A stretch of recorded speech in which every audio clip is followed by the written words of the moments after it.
Então, hoje vamos falar sobre a abordagem tardia, né? Ou seja, Uhum. quando tem alguns pacientes que, mesmo nascendo com a fissura, não tem o atendimento, digamos, dentro dos protocolos, né?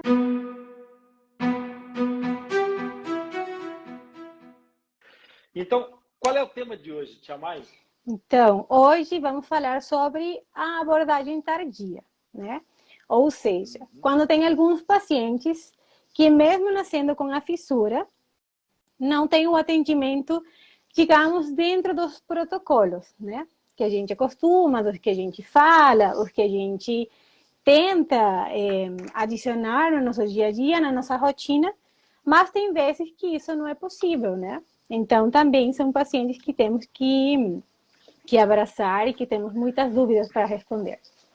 Sim, algumas dessas pessoas podem não estar próximas dos grandes centros, podem estar em situações de distância de algum recurso, podem até não ter informação suficiente para saber que há reabilitação para as malformações congênitas da face, como a fenda labiopalatina, e mesmo algumas outras malformações congênitas. Nós já recebemos aqui malformações congênitas da face que podem também acometer o palato, mas que compõem outro tipo de fissura, de fenda.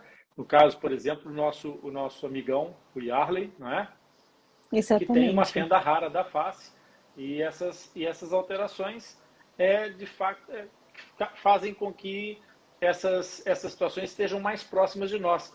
O Yarley até teve uma situação de acompanhamento muito pronto, muito rápido, num local adequado, mas algumas pessoas que estejam muito distantes da informação e dos centros de tratamento podem não ter a mesma sorte que teve o Yarley e, eventualmente, passarem por uma vida inteira sem saber sequer que aquele problema teria uma possibilidade de ter uma reabilitação e uma ajuda.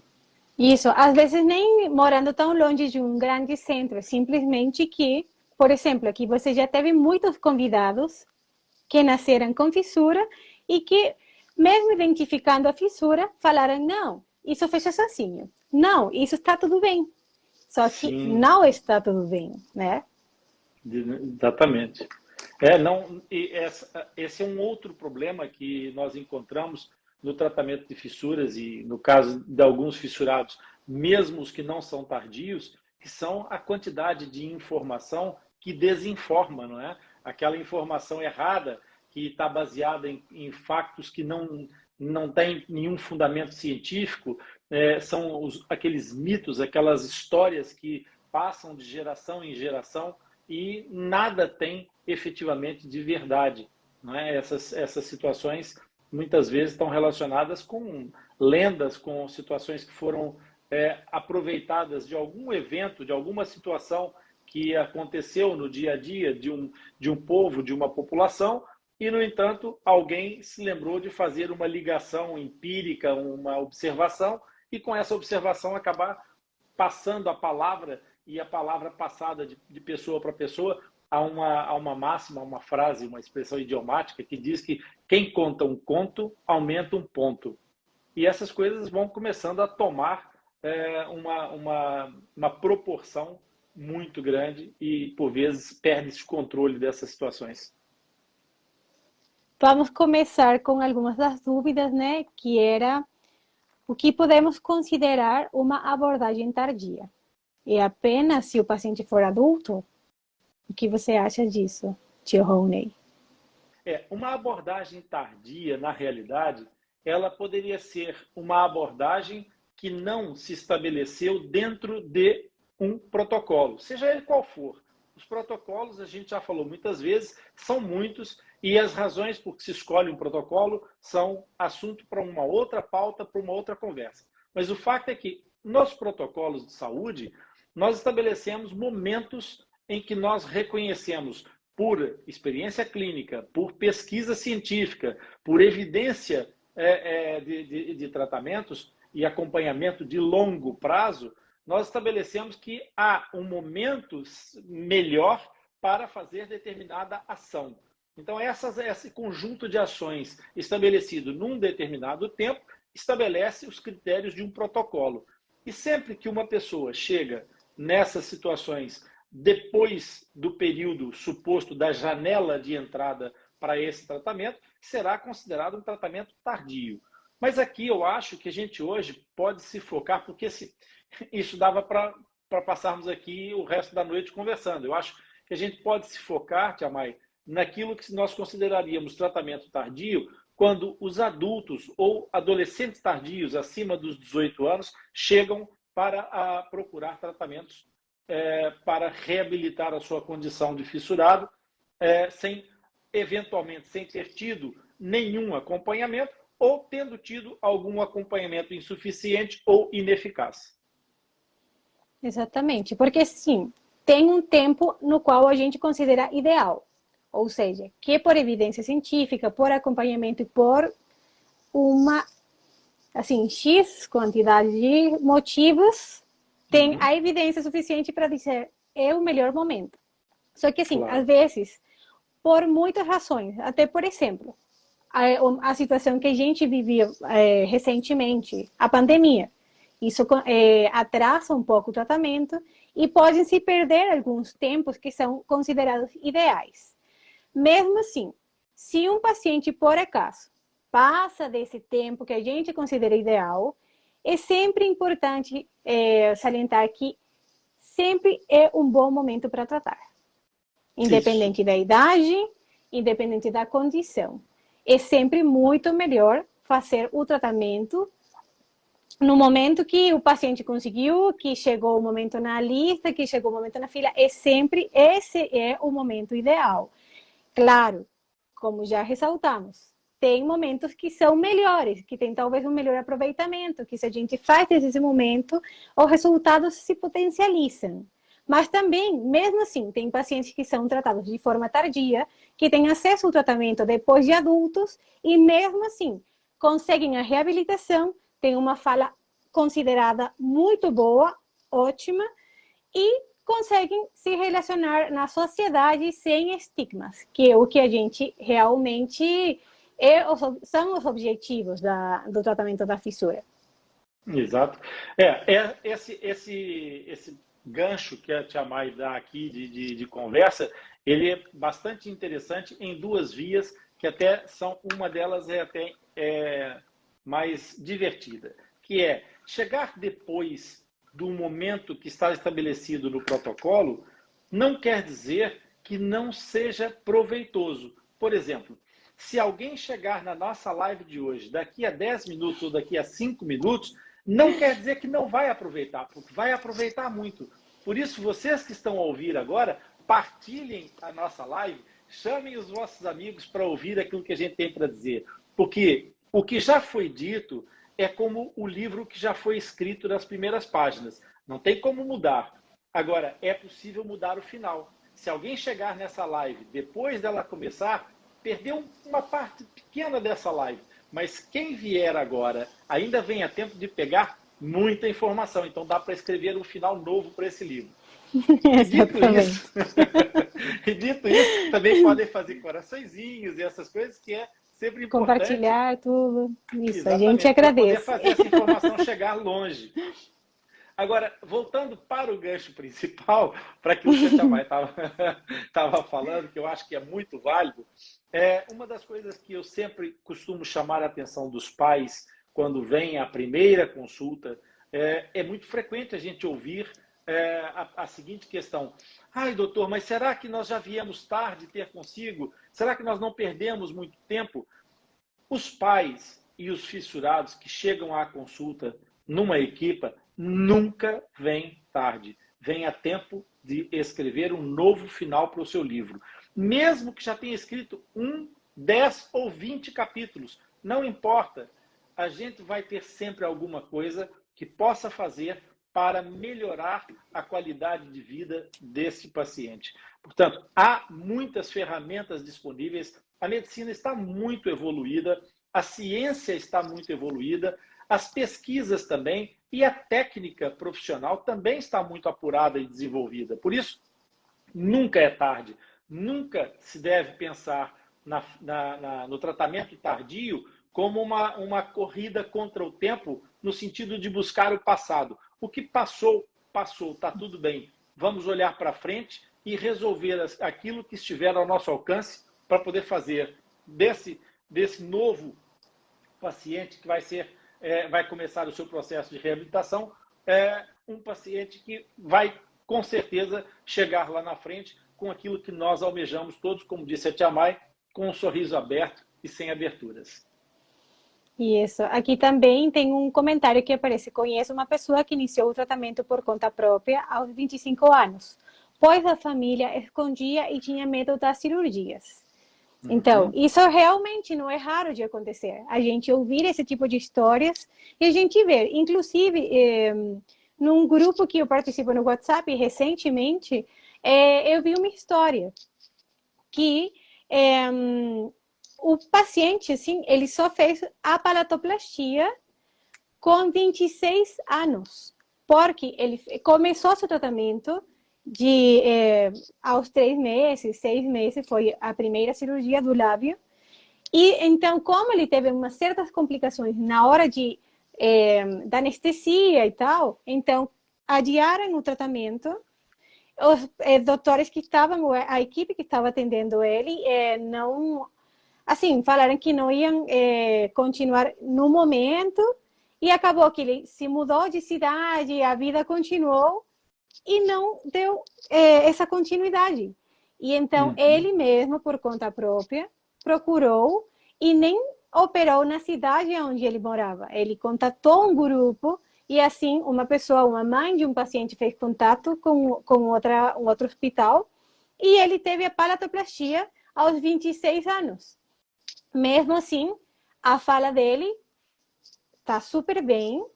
Ele não tem cicatrizes evidentes, não tem, digamos, uma sequela permanente, mas isso acontece muito, realmente, é bem, bem comum.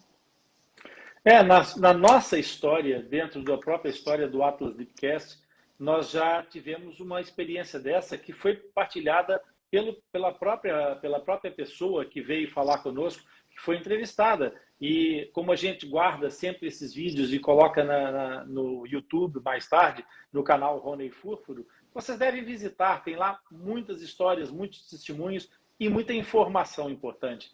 Então lá no canal do YouTube, depois a gente coloca aqui em cima umas tirinhas para poder as pessoas clicarem, e tem lá um episódio que é um episódio que trata exatamente desse assunto, de uma mulher indígena, de uma índia, que nasceu com fissura do palato e a família, a tribo está deslocalizada dos grandes centros, eu já referi isso também em outras lives, ela só começou o seu tratamento depois dos 20 anos também, por uma série de questões de ordem cultural, de ordem geográfica, por uma série de fatores, e o fato é que ela foi se tratar já depois dos 20 anos. Por isso, nessa altura, começou a sua reabilitação e ela hoje tem uma fala perfeitamente compreensível, como foi possível e é possível constatar se vocês forem lá visitar e assistir esse vídeo, que é muito interessante.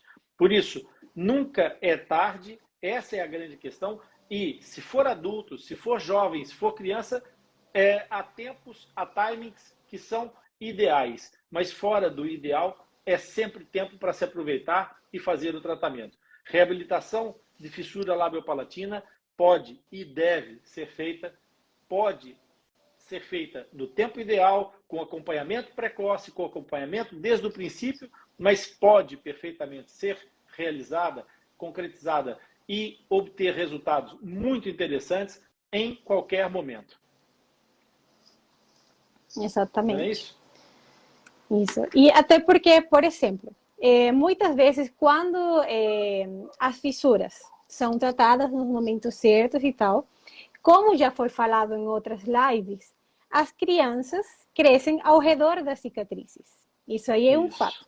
Então, às vezes os pacientes adultos que não são operados, a gente vê que eles têm um desenvolvimento facial sem alterações, não chegam a ter hipoplasia maxilar e uma série de problemas que às vezes são causados, vamos falar, digamos que uma consequência da cirurgia, mas também não dá para deixar as pessoas chegarem até a idade adulta sem fazer a cirurgia de lábios de paladar, né, do palato. Então, muitas vezes, esses pacientes que não receberam a cirurgia de crianças, vocês veem que tem o desenvolvimento facial, assim, correto, não tem uma deformidade dento-esqueletal tão pronunciada, tão severa como às vezes acontece em pacientes operados, e então só são submetidos a cirurgias de queiloplastia, palatoplastia, e então aí talvez muitos deles se salvam, por assim dizer, da cirurgia ortognática e de outros procedimentos adicionais, por conta disso, porque conseguiram um desenvolvimento, digamos assim, normal ou mais natural, né? Porque às vezes é isso. A cirurgia da queiloplastia e da palatoplastia são necessárias, isso não tem discussão, mas pode, com o desenvolvimento das crianças na fase da adolescência, atrapalhar um pouco no desenvolvimento normal da maxila e criar umas certas deficiências ou deformidades dentoesqueletais. Isso também é uma realidade, né? Todo tratamento implica uma relação custo-benefício que tem que ser pesada e ponderada. O tratamento das fissuras com a queiloplastia e com a palatoplastia não são inócuos porque são eficientes, porque são eficazes. Por isso, não são simplesmente um deleite estético. É uma questão importante. Mas, como é natural, nós, como a Tia Mai está referindo, nós temos que sempre analisar essas situações. Eu acho que essa abordagem da Tia Mai, ela traz à tona uma questão muito importante e rara no dia das doenças raras, que é a cicatriz de Case. A cicatriz de Case nós já tratamos algumas vezes e é, na realidade, uma fenda com uma manifestação que nós chamamos de manifestação menor, uma manifestação pequena. É uma fenda que, na realidade, fechou-se espontaneamente antes do nascimento. E então, a criança que nasce, já nasce com uma cicatriz como se tivesse sido operada. Essas cicatrizes de Cates nem sempre têm interrupção do feixe orbicular. Ou seja, o orbicular é o músculo que anda aqui à volta. E quando esse feixe não está interrompido e é funcional, e é simétrico e tem as suas capacidades preservadas, não há necessidade de nós tirarmos uma cicatriz fisiológica natural para substituirmos por uma cicatriz cirúrgica, que vai ter consequências. Então, essa relação custo-benefício tem que ser sempre analisada caso a caso e tem que ser potencializada de acordo com a necessidade e a indicação específica. É isso, pessoal. Uma informação importantíssima para que fique já... Vocês anotem nos vossos caderninhos isso, porque é uma informação que vale para todas as pessoas, que não têm fenda do palato, não têm fenda labial visível, porque as pessoas podem não saber e ter o gene e estar lá como se fosse uma reserva. E há um momento em que, numa das gerações, essa manifestação pode surgir com sinais e com sintomas, efetivamente. E não é possível prever ou predizer com que intensidade é que a fenda virá, baseado naquela informação, na descoberta de, eventualmente, ter uma situação genética. Pode aparecer de uma forma minor, como foi o caso da Vanessa, ou de uma forma major, como foi o caso da filhinha, que já teve a fenda completa. A situação é, nesse caso, de ordem hereditária e com níveis de manifestação diferentes. Ela tem uma síndrome branquio-óculo-facial. Deve ser óculo-aurículo-vertebral, se não estou em erro, em português de Portugal, tanto para essa designação que a Vanessa nos dá. Parece uma tradução do inglês isso aí. Se o paciente perder eventualmente o momento mais indicado para a cirurgia, não é nenhuma situação de condenação, é possível nós retomarmos ou começarmos a aplicação do protocolo. Claro que, como eu disse, nós vamos nos fixar nos adultos E para essas situações, esse protocolo terá que ser adaptado. E daí a importância de nunca perder de vista a questão essencial de que tratamento de fissura labiopalatina é multidisciplinar. Não é uma ação que possa ser resolvida por uma especialidade. Exatamente. E no momento que um paciente adulto procura um serviço multidisciplinar ou um serviço que trata de fissuras, o protocolo, por assim dizer, ou a ordem na qual são feitas as cirurgias, digamos que não muda muito do que a gente aplica nas crianças.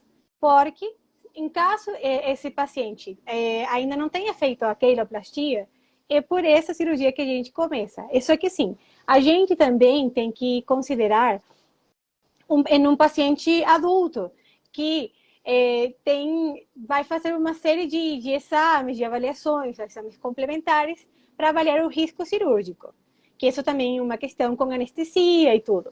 Caso o paciente esteja ok, está tudo em ordem, então a gente pode até aproveitar e no momento que faz a cirurgia do lábio, a gente também pode fazer de uma vez a palatoplastia para otimizar os resultados, acelerar um pouco essa recuperação, até porque o risco cirúrgico de um paciente adulto, que é considerado, digamos, ASA 1, ASA 2, que são outras, assim, é um tipo de classificação que a gente utiliza para definir o risco cirúrgico, não é o mesmo do que um paciente que está com 6 meses, 10 meses de idade, né?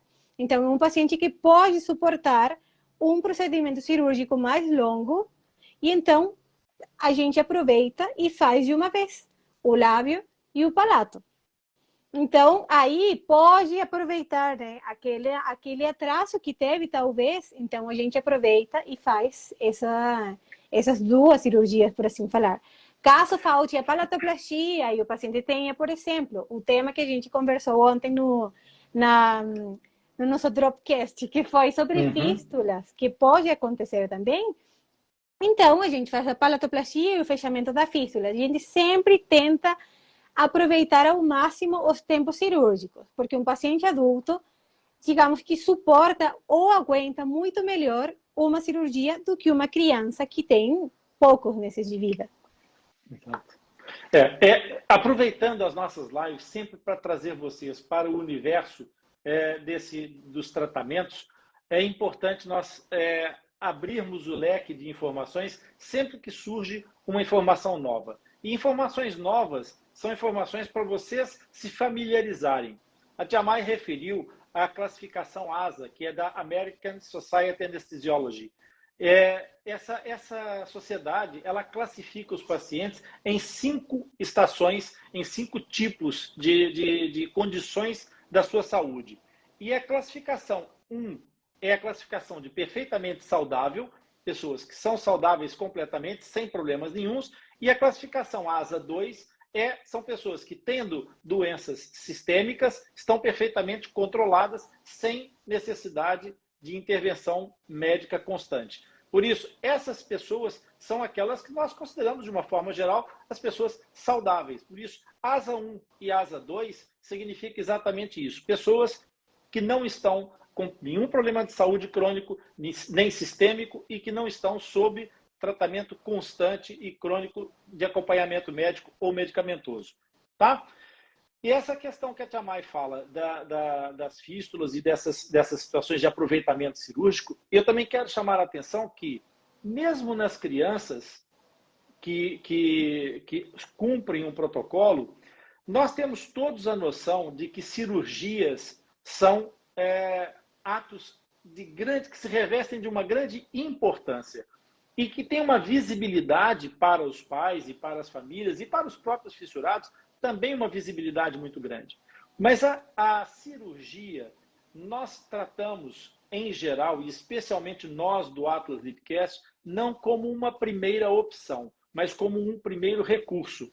Ou seja, se nós pudermos não optar pela cirurgia, havendo alguma coisa que satisfaça e que atinja o objetivo de forma satisfatória, nós procuraremos avançar com esse caminho. Sempre que isso não é possível, então nós recorremos à cirurgia e, ótimo, cirurgia é excelente porque faz exatamente aquilo que outras coisas não podem fazer.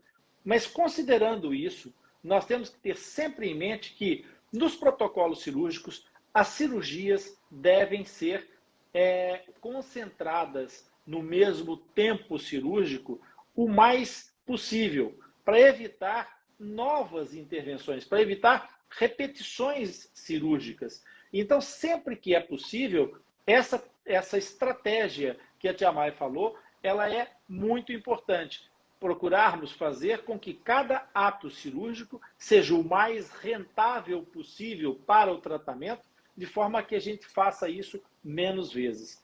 Essa é uma abordagem estratégica, é uma abordagem preventiva para reduzir problemas e riscos e que, entre outras coisas, também, como a Tia Mai já ressaltou, acelera o tempo de tratamento, o aparecimento dos resultados.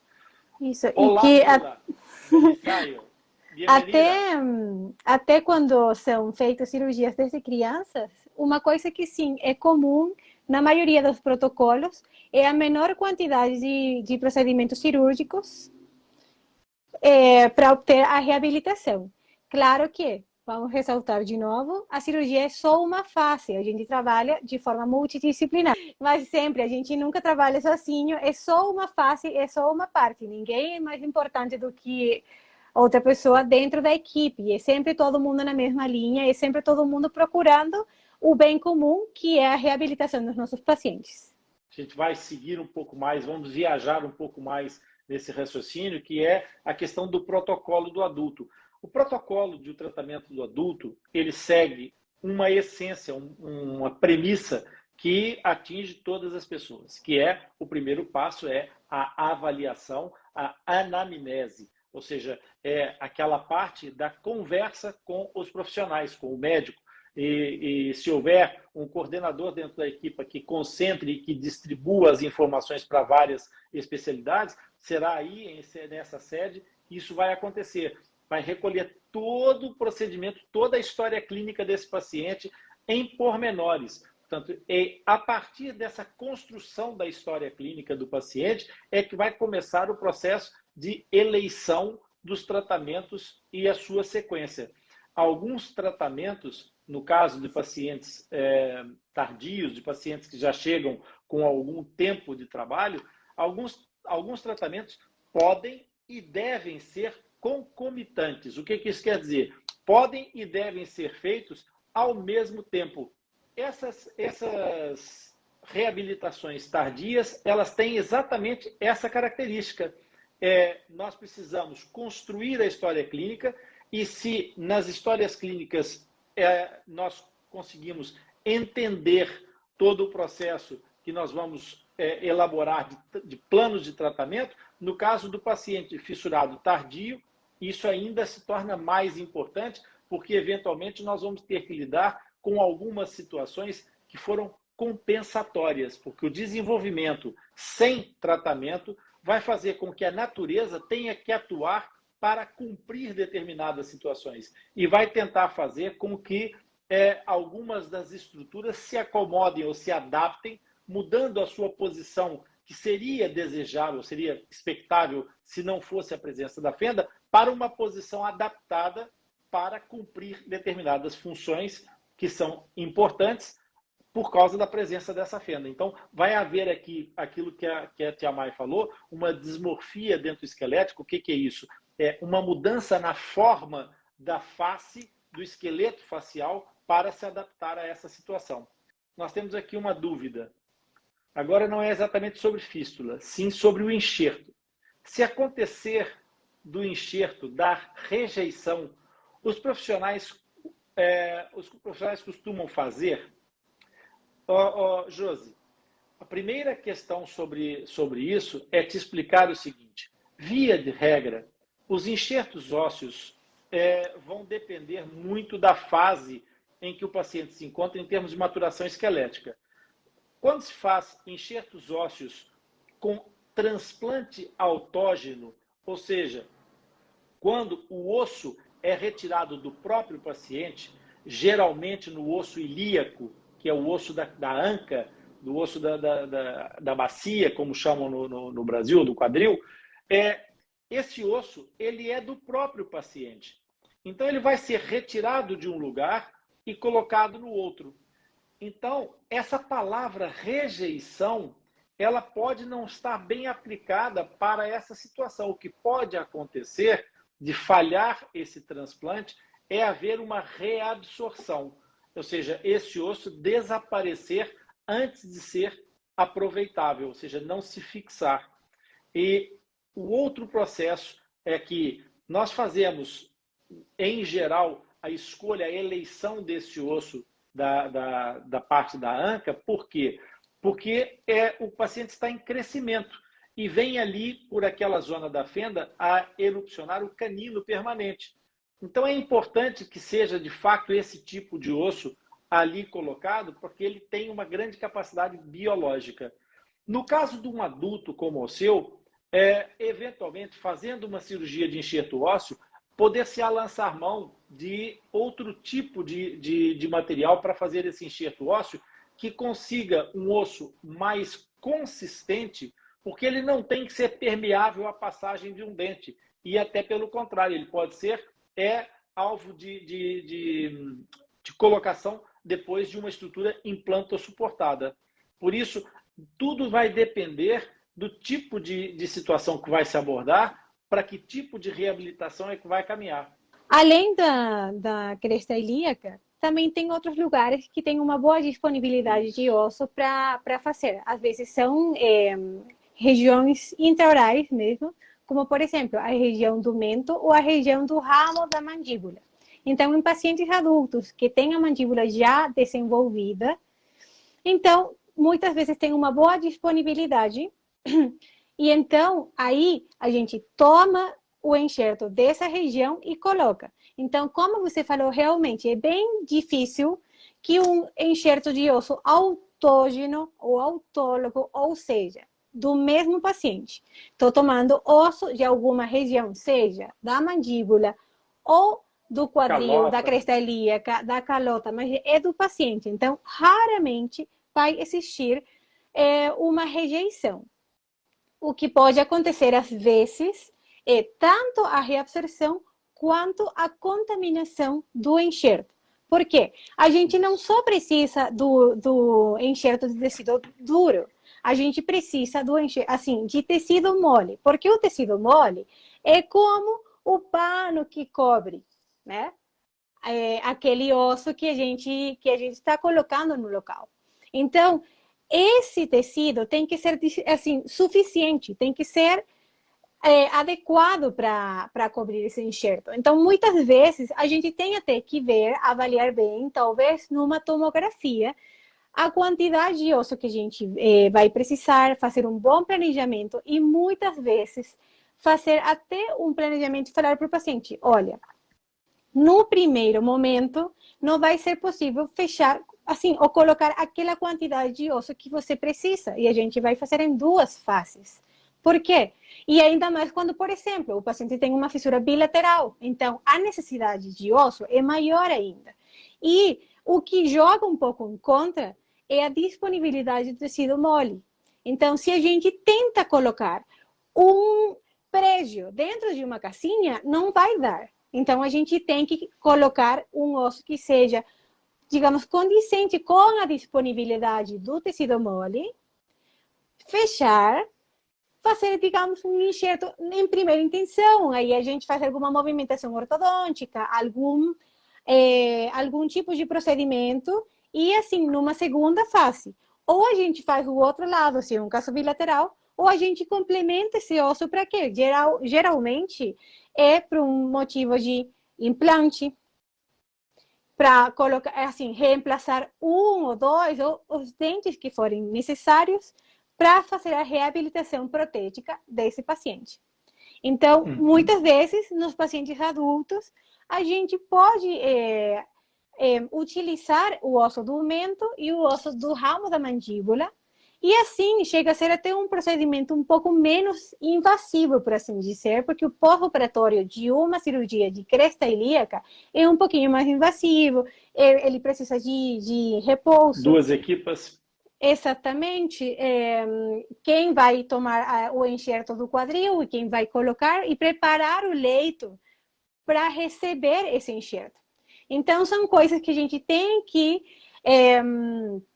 assim, considerar muito bem, estudar muito bem e a gente não, até não prometer demais para o paciente. A gente tem que ser sempre realista, falar, a gente entende, você precisa disso aqui, só que nesse momento não vai ser possível e vamos ter que fazer em 2 ou 3 fases. Isso aqui é muito melhor falar desse jeito e fazer dessa forma do que tentar colocar mais osso do que é necessário, do que é possível, e daí, então, contaminar e ter que tirar isso que contaminou e fazer uma outra cirurgia.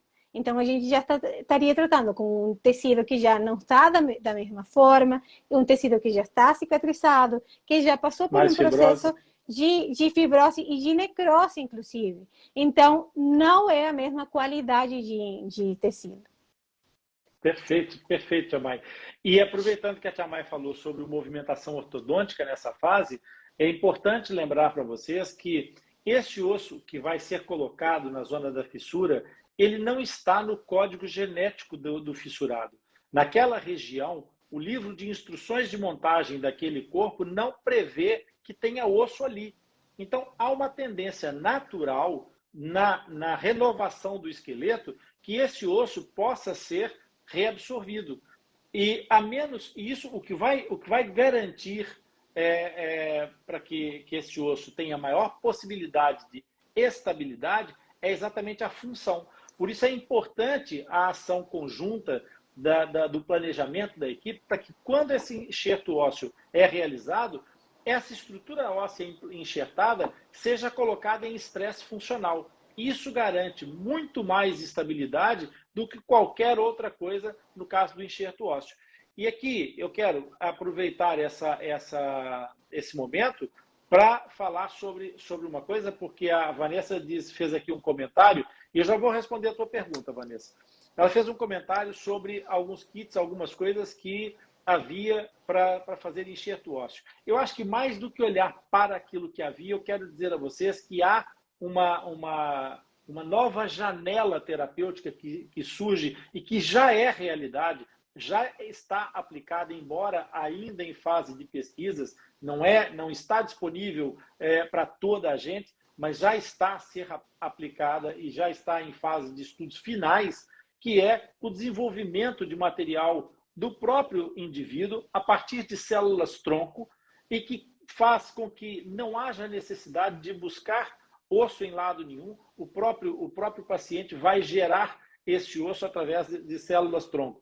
É uma pesquisa da doutora Daniela Franco Bueno e outros profissionais, e a doutora Daniela Franco Bueno vai ser uma das próximas convidadas das nossas lives para vir falar conosco sobre enxertos ósseos com base em biomateriais e essa pesquisa genética maravilhosa que a Daniela faz. É uma super profissional, uma grande amiga do Atlas Ipcast, uma colaboradora do Atlas Ipcast e que está na linha da frente dessas pesquisas e vai nos trazer isso. Por isso, o futuro reserva menos cristas ilíacas abertas, menos rádios abertos, menos calotas cranianas, menos mentos abertos. Provavelmente, as próximas fissuras de um futuro muito breve vão ser preenchidas com material desenvolvido em laboratório e do próprio paciente a partir dessas células-tronco. Então, essa era o comentário que me apetecia fazer sobre essa questão. Mas eu tenho uma pergunta da Vanessa, Tia Mai, e eu vou te colocar essa pergunta até com alguma curiosidade, porque é uma questão que nós ainda não falamos sobre ela. Eu acho que nós não abordamos esse tema ainda. E vamos falar sobre ele pela primeira vez aqui, diretamente aqui ao vivo e a cores. Ela diz o seguinte, que alguns profissionais dizem fazer a gengiva na palatoplastia e que não precisa de enxerto ósseo lá na frente. O que vocês falam sobre isso? Porque é um protocolo muito diferente daqui dos Estados Unidos. ela vive na América. Então vamos ouvir a tia Maia, eu depois dou a minha opinião sobre esse assunto. É que, assim, tem vezes que é abordada na queloplastia também, é feita uma, digamos, uma gengivoplastia ou alveoloplastia, né? Para tentar fechar essa comunicação da fissura alveolar. Tem muitas vezes que é feito isso, e também tem outros protocolos ou técnicas cirúrgicas que utilizam o retalho do vomer, que é um osso mediano que sempre está visível no momento que tem a fissura, geralmente as fissuras completas de palato. Então, muitas vezes é aproveitado um retalho desse osso, ou seja, o tecido que cobre esse osso, uma parte, a gente rota esse retalho e leva na porção da fissura alveolar. Então, isso tem uma tendência que quando é fechado e o volume é restabelecido, muitas vezes, se é aplicado num paciente mais novo, que tem um potencial de crescimento, como no caso de um paciente de 6 meses, 9 meses, no momento que a gente está fazendo uma segunda fase, a palatoplastia, ou a gente faz uma radiografia ou uma tomografia de acompanhamento, dá para ver que tem uma ponte óssea que se formou por conta da cirurgia que foi feita naquela época. Então, sim, tem resultados. Não em todos os pacientes tem o mesmo resultado, e são técnicas específicas que tratam disso. Então, claro, seria muito... Isso sempre, e são desenvolvidas com a tendência que futuramente os números de cirurgias sejam reduzidas mais ainda, pela questão que a gente está falando de diminuir o risco cirúrgico. Então, sim, em muitos casos é uma realidade e tem muitas pessoas que aplicam e que têm bons resultados com isso. Uhum. Então, agora...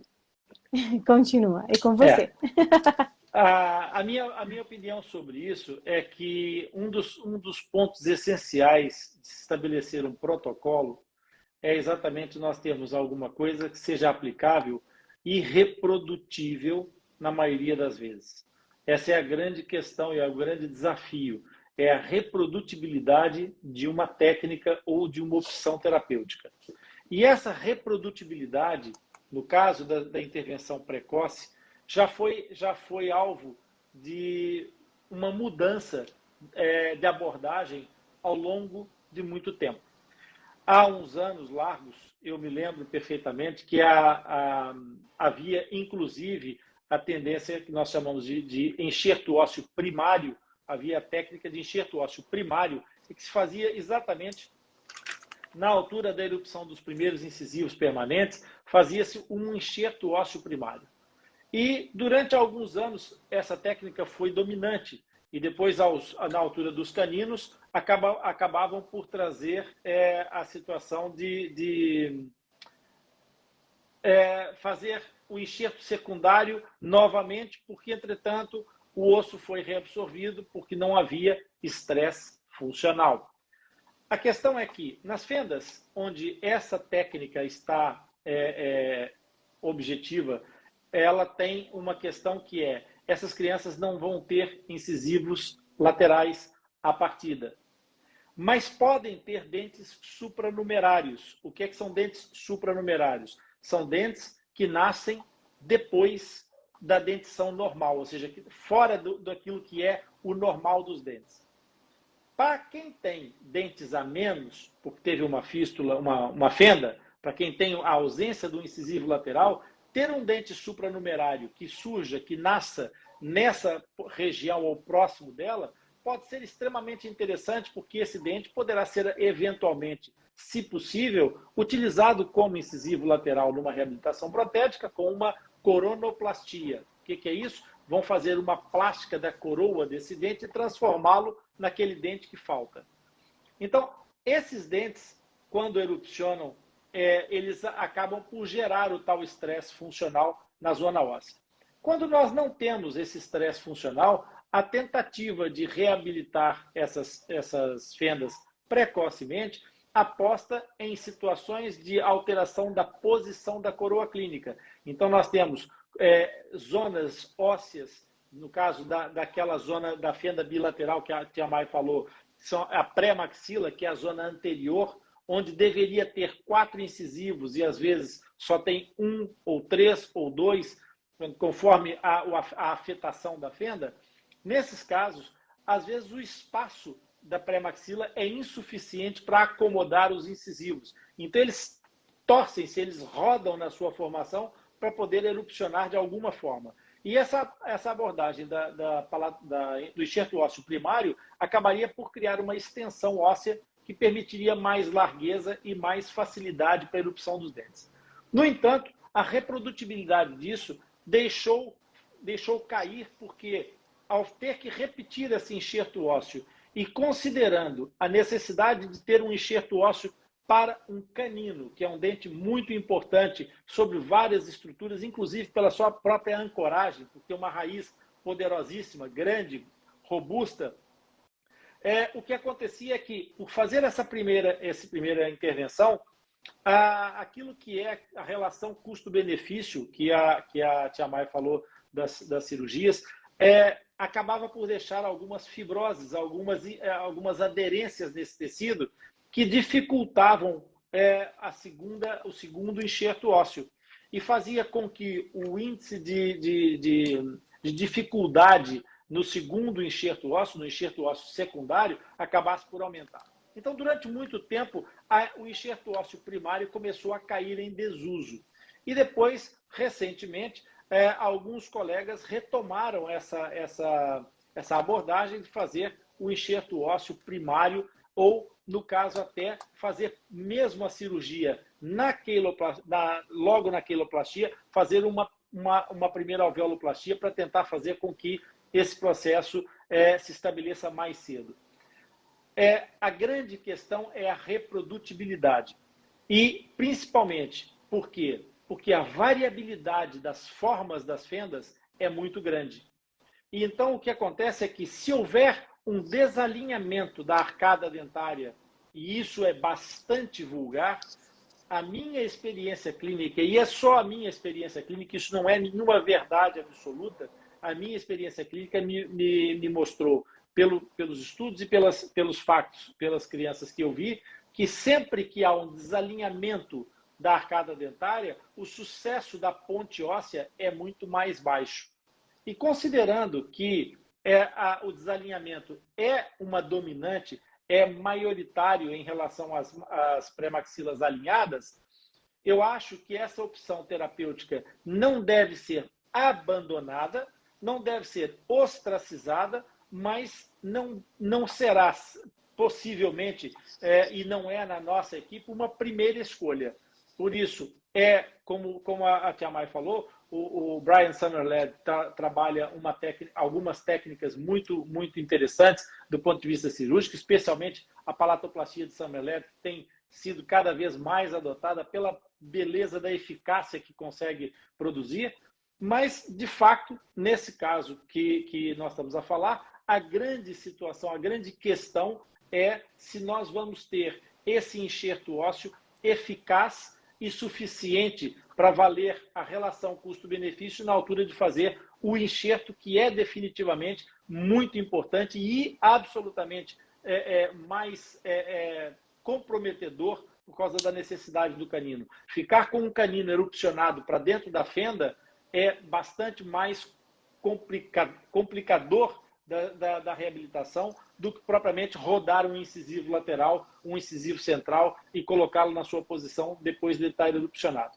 Por isso, não é uma questão simples, por isso é que eu achei muita graça e pertinente essa questão, mas de fato é uma questão muito discutível e que caberia melhor se a live fosse uma live de enxerto ósseo secundário ou de enxertos ósseos. Porque a live de enxerto vai ser parte 1, 2 e 3, porque a gente sempre cai no mesmo ponto. É verdade. E os pacientes tardios ficarão agora a aprender um pouco mais sobre enxertos ósseos. Enxerto, exatamente. Que também é importante. E continuando, então, voltando, retomando o nosso tema, vamos retomar o nosso tema, Tia May. No caso dos pacientes que nós chamamos tardios, não é? Nós temos outros passos para terem atenção. Nomeadamente o quê? As cirurgias reconstrutivas, não é? Que também serão necessárias, nomeadamente em termos da arcada dentária ou até da face. Isso. Muitas vezes são chamadas de cirurgias reconstrutivas, mas realmente não deixam de ser uma queiloplastia, uma palatoplastia, muitas vezes realizadas no mesmo tempo cirúrgico, e por isso aquela, assim, o nome até mais, né, mais forte, porque realmente vão reconstruir várias unidades anatômicas no mesmo momento, mas não deixam de ser diferentes a Vanessa, o caso da Vanessa, da filha da Vanessa, parece que a filha da Vanessa tem uma micrótia. Então, acho que a filha tem uma micrótia.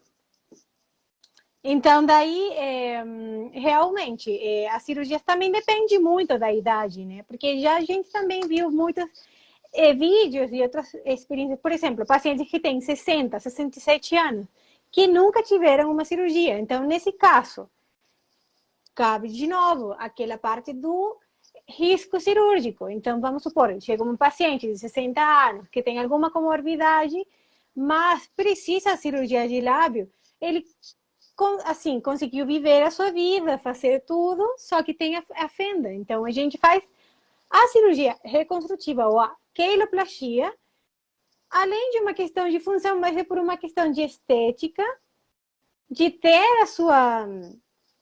Assim, o procedimento que deveria ter sido feito na vida, como também eu já vi nesses dias um vídeo que o sonho de uma paciente de 67 anos era passar um batom. Então, sim, realmente, no caso dela, era fazer a queiloplastia, ela passou o batom e ela cumpriu o sonho da vida dela. Então, mas nesse caso, eu não vou submeter uma paciente de 67 anos, agora vamos fazer isso, vamos fazer o enxerto, vamos... Não, porque a paciente chegou nessa idade muito bem, a saúde está ótima. Então, a gente abre mão de certas coisas e faz as coisas essenciais. Então, tardio, mas tardio dependendo do estágio da vida, né? Então, aí também a gente tem que ponderar. Eu acho uma questão importante a gente não deixar de citar, Tia May, que às vezes as pessoas questionam se essas situações de tratamento tardio, dessas reabilitações, se ela é meramente estética.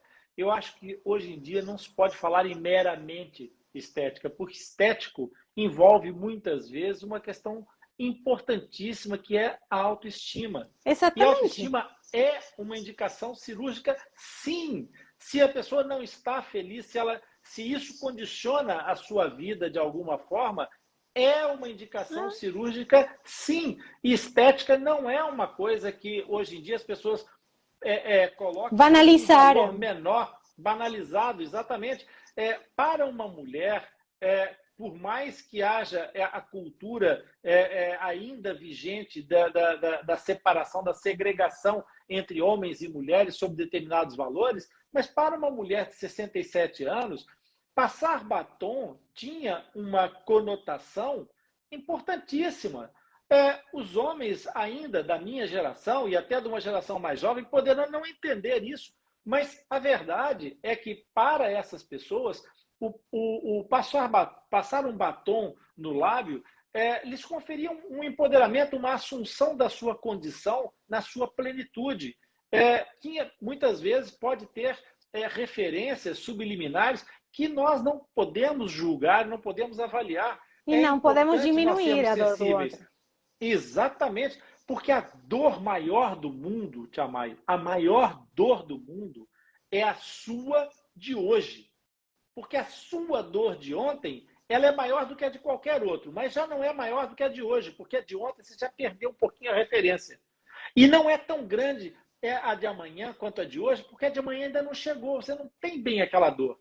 A sua dor de hoje, é a maior dor do mundo. Então, nunca nós podemos fazer julgamentos, juízos de valor sobre a dor que o outro sente. É importante respeitar o sentimento, o conceito de qualidade de vida. Esse conceito é muito importante. Não basta a gente viver, sobreviver. A gente tem que viver com a oportunidade de sorrir, um sorriso aberto, sem abertura, e principalmente que esse sorriso reflita felicidade na alma. Exatamente. Muito bem. E se um dia eu tenho uma paciente que nem essa, de 67 anos, além de atender, eu vou adotar como uma avó. Acho a coisa mais linda do mundo. Olha que legal, a Vanessa está dizendo uma coisa aqui tão importante, e é preciso tanto que as pessoas tenham isso em linha de conta também. A Vanessa refere aqui que nunca passou batom no lábio, porque como tinha um formato diferente, ela achou que não ia ficar legal. Então ela tinha medo de fazer a cirurgia e não se reconhecer. E hoje ela se aceitou. Deixa eu falar um pouquinho sobre isso aqui. Pessoal, o autoconhecimento, o reconhecimento é uma coisa muito séria.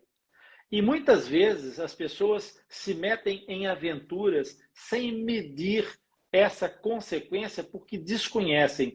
Então, é muito importante aquilo que se explica antes é explicação. Aquilo que se diz depois cheira a desculpas, mesmo que seja explicação. Então, chamem sempre a atenção e prestem bastante atenção no seguinte: qualquer intervenção plástica na face pode provocar uma situação que nós vemos, às vezes, acontecer numa forma pequena, numa pequena amostra nas crianças fissuradas do lábio, com as mães e não com elas próprias. Mas quando é com a própria pessoa, essa situação é muito maior. Um cirurgião plástico pega um paciente e restaura a sua face e cria uma outra pessoa. O grande problema é que essa pessoa passou uma vida inteira a olhar-se e a reconhecer-se. E, de repente, quando ela olha depois da intervenção cirúrgica, ela não se identifica, ela não se reconhece. E isso pode trazer critérios de avaliação muito importantes. Sempre que uma cirurgia possa alterar o reconhecimento de uma pessoa, essa pessoa deve ser avaliada. Mais uma vez, vamos bater no ceguinho, vamos bater na mesma tecla, Tia Mai. O quê? Essa expressão foi horrível, né? Mas pronto, já foi. Vamos continuar a bater na mesma tecla do problema, que é tratamento de fissura labiopalatina é um tratamento multidisciplinar. Então, o que é preciso fazer? Se a intervenção pode alterar essa forma, de maneira que a pessoa possa ter até uma questão de identificação pessoal posta em causa, ela deve ser avaliada primeiro em psicologia, ela deve fazer um trabalho de autoconhecimento, porque hoje, a Vanessa acabou de dar aqui o testemunho, ela hoje se aceita, ela está bem com ela, está legal, bacana. Então ela não quer essa intervenção. Mas isso poderia ter sido um grande problema de fato, se na verdade ela depois acordasse depois da cirurgia, olha o que ela está a dizer aí, ela acordasse depois da cirurgia e dissesse: quem é essa pessoa que está ali na minha frente? Quem é essa pessoa que está aqui no espelho? Será que ela ia ser mais feliz por poder passar o batom e não se reconhecer? É uma questão que não somos nós que vamos responder. Não é o cirurgião que vai responder. Não é o psicólogo que vai responder. É o próprio paciente que tem que encontrar essa resposta. E para ajudar a encontrar essa resposta, é que existem nas equipas o apoio em psicologia, exatamente para procurar encontrar essas respostas antes de dar o passo, antes de tomar essa decisão.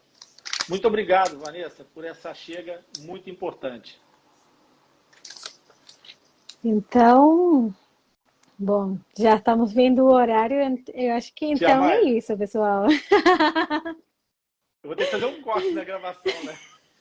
Escapou. Há coisas que saem automaticamente. É o problema de estar ao vivo, gente. A gente, às vezes, comete pequenos deslizes. E eu, como já sou velhinho, tenho algumas expressões que ainda são do meu tempo. Não ficou nada fora do padrão, tio Rony. Foi tudo muito muito bem colocado. Não se preocupe. Eu estou vendo por causa do tempo, né? E que a gente sempre estabelece 1 hora de live, só que nunca é 1 hora.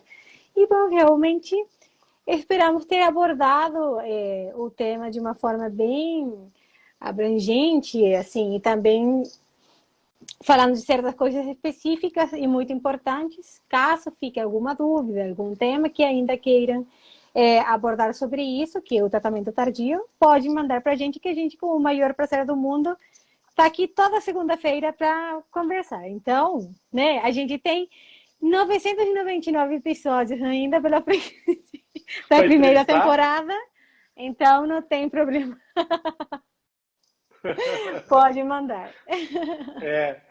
É isso mesmo. E a gente pede a vocês, porque se vocês transmitem a nós as preocupações, as dúvidas de vocês, se vocês nos enviam as mensagens a fazer questões, a gente consegue planear as lives, fazer os temas de acordo com aquilo que é importante para vocês. Porque o objetivo do Atlas Lipcast é exatamente guiar vocês para um sorriso aberto e sem aberturas, para que a gente consiga esclarecer as vossas dúvidas, trocar palavras médicas em coisas simples, de forma que esteja ao alcance de todas as pessoas. Esse é o grande desafio do Atlas Lipcast, descomplicar a fissura, a fenda labiopalatina. E nós estamos cada vez mais perto de entender esse conceito de uma forma dinâmica, exatamente porque vocês vão nos fornecendo essas dúvidas, vocês trazem as vossas dúvidas e as vossas questões até a gente. Portanto, continuem a fazer isso,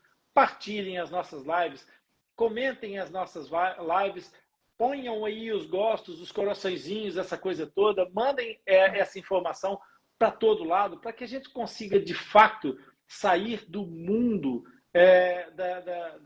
da restrição que, às vezes, as paredes de pequenos centros de tratamento, por muito grandes que sejam, acabam por ser. A população é muito grande e haverá certamente muito mais fissurados nas casas vizinhas a vocês do que vocês podem imaginar ou do que as próprias pessoas podem imaginar. Portanto, é preciso que a gente não se esqueça, esse ano nós temos uma campanha para fazer e vamos trabalhar muito afincadamente para que a gente consiga perceber se realmente anda por aí algum céu da boca onde não há uma estrelinha que devia lá estar. Né? Algumas pessoas já sabem o que é, outras não. Quem não souber, vai em https:// toque no céudaboca.com e vá saber do que é que se trata. Vamos procurar a vossa estrela guia. Tchamay, isso. É sempre uma delícia fazer essas lives contigo. A gente se diverte, acima de tudo, com aquilo que a gente mais gosta, né? A gente trabalha com um tema que nos apaixona. Por isso, nós somos, como disse a Vanessa, que é fissurada nessas lives, nós somos fissurados pelas fissuras e pelos fissurados. Por isso. Muito amor em todas essas vivências e todos esses poemas de vida que a gente tem aqui. Muito, muito bem-aja a todos vocês. Gratidão. Tchamay. E até o próximo encontro. Obrigada por todos que estavam aqui na segunda-feira de carnaval, né? Verdade. Pessoal, legal aí, ó, segurando forte, fora do Paticundum. E estamos aqui para fazer uma live sobre fissuras com uma audiência boa. Então, gratidão. Um português por adoção e uma venezuelana. Claro que a gente não teve tanto apelo para o carnaval, mas olha, ainda bem porque tinha muita gente aqui conosco. Muito obrigado a vocês todos.